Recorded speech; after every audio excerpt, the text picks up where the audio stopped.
Sir ఇంకో ప్రశ్న ఏంటంటే ఎస్ఎల్బీసీ టన్నెల్ ఇది ఈ శ్రీశైలంలో 8 మంది అక్కడ ఇరుక్కుని ఇప్పుడు అందులోనే ఉండిపోయారు అని చెప్పేసి అంటున్నారు.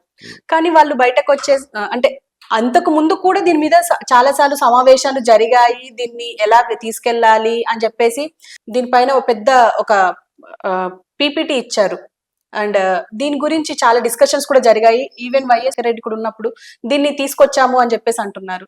అసలు ఈ టన్నెల్ గురించి చెప్పండి సార్. ఈ టనల్ వాళ్ళు కావాలని కోరుకుంటుండేది డిండి రిజర్వాయర్ కు తర్వాత మధ్యలో 3 రిజర్వాయర్లు ఉన్నాయి. వాటి నీటి నింపుకునే దానికోసం టన్నల్ అవసరం అవుతుంది. ఆ టన్నల్ చేసే పని కొంచెం క్లిష్టతరమైన పని. ఇక్కడ కూడా దేశంలో ఎన్నో చోట్ల టన్నల్స్ తొగేటప్పుడు ప్రమాదాలు జరిగినాయి.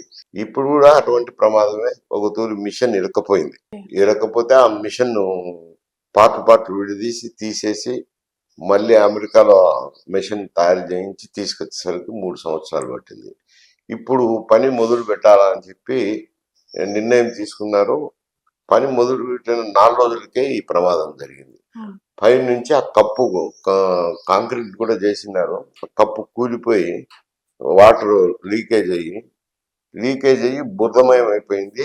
ఆ 8 మంది అవతల మిషన్ అవతల ఇరుక్కున్నారు. ఎనిక పక్క ఉన్న వాళ్ళంతా పారిపోయి వచ్చారు 40 మంది. ఇప్పుడు వాళ్ళని తీసేదానికి మిలిటరీ అయితేనేమి, ఆర్డీఎఫ్ బృందాలు అయితేనేమి, పోలీస్ యంత్రాంగం అయితేనేమి, గనుల్లో పనిచేసిన అనుభవం ఉన్న వాళ్ళు అయితేనేమి, వీళ్ళందరూ కూడా సర్వశక్తులా ప్రయత్నం చేస్తున్నారు. ఎందుకంటే పోయేదానికి వీరికి కూడా ఇబ్బందికర పరిస్థితులు ఉన్నాయి.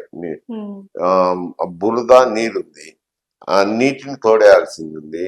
నీటిని తోడేసి బురద తీసేసి అక్కడికి వెళ్ళాల అంటే టైం పడితే అంతవరకు వాళ్ళు ప్రాణాలతో ఉంటారా ఉండరా అనేది ఒక సమస్య. ఇప్పటికే 2 రోజులు అయిపోయింది. మరి ఇంకా ఎన్ని రోజులు పడుతుందో మిషన్ దగ్గరికి పోగలిగినారు. ఇంకా మిషన్ దాటిపోయి చూడాల. పిలిచినా ఎటువంటి పలుకు ఉలుకు లేదు అని అంటున్నారు. కేకలు వేసి చూశారంట, పేర్లు పెట్టి పిలిచారంట. పిలిచినా కానీ ఎవరు ఏం పలకలేదంట. మరి అది పూర్తి బురదంతా తోడేసి మిషన్ దగ్గర పోయి మిషన్ దాటుకొని వెళ్తే కానీ వాళ్ళు ప్రాణాలతో ఉండాలా లేదా అనేది. ఇంకొకటి ఏమంటారా అంటే పైన నుంచి బోర్ చేసి ఆ బోర్ ద్వారా కూడా బయటికి తేవాలనేది ఒక ఆలోచన ఉంది. అన్ని రకాలుగా ఎందుకంటే అక్కడ ఉత్తమ్ కుమార్ రెడ్డి అయితేనేమి, జూపల్లి కృష్ణారావు గారు అయితేనేమి, 2 మంత్రులు కూడా ఆడ పర్యవేక్షణ చేస్తున్నారు. వాళ్ళు కూడా శక్తివంచన లేకుండా వాళ్ళని కాపాడడానికి ప్రయత్నాలు చేస్తున్నారు. ప్రమాదం అనేది చెప్పి రాదు కదా ఎక్కడైనా.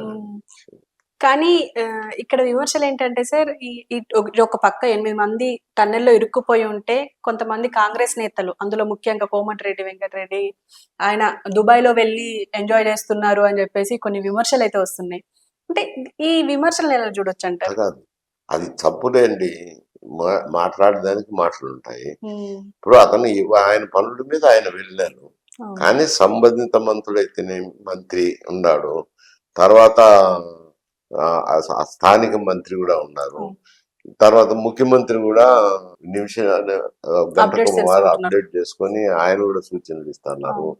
ఈ ప్రమాదం జరిగింది, దాని నుంచి కాపాడడానికి ఎవరైనా మాట్లాడాలి. కానీ ప్రధానమంత్రి ఒక దిక్కు వాకప్ చేసినారు, గవర్నర్ చేసినారు. ఎవరైనా మానవ హృదయం ఉన్నోళ్ళు ఎవరైనా కానీ వాళ్ళ ప్రాణాలను కాపాడే విధంలో కాపాడండి చెప్తారు కానీ విమర్శలు చేయరు. ఈ మానవతా దృక్పథం లేనోళ్ళు ఇటువంటి వాళ్ళు మాట్లాడే మాటలు ఇవి. కానీ దాని ప్రమాదం తర్వాత జరిగిన సంఘటనకు విచారణ వేస్తారు. అందులో మానవ తప్పిదం ఉందా, అది యాక్సిడెంట్లా అనేది అప్పుడు తెలుస్తుంది. ఇప్పుడైతే ఈయనక వాళ్ళని రక్షించేది ప్రధాన బాధ్యత. దానికి ప్రాధాన్యతనిచ్చినారు, పనిచేస్తున్నారు. ఇంకేం చేస్తారు? 2 మంత్రులు ఉన్నారు, సహాయ బృందాలు ఉన్నాయి, అందరూ పనిచేస్తున్నారు. కానీ ఆడుండే సమస్య. Okay sir, thank you.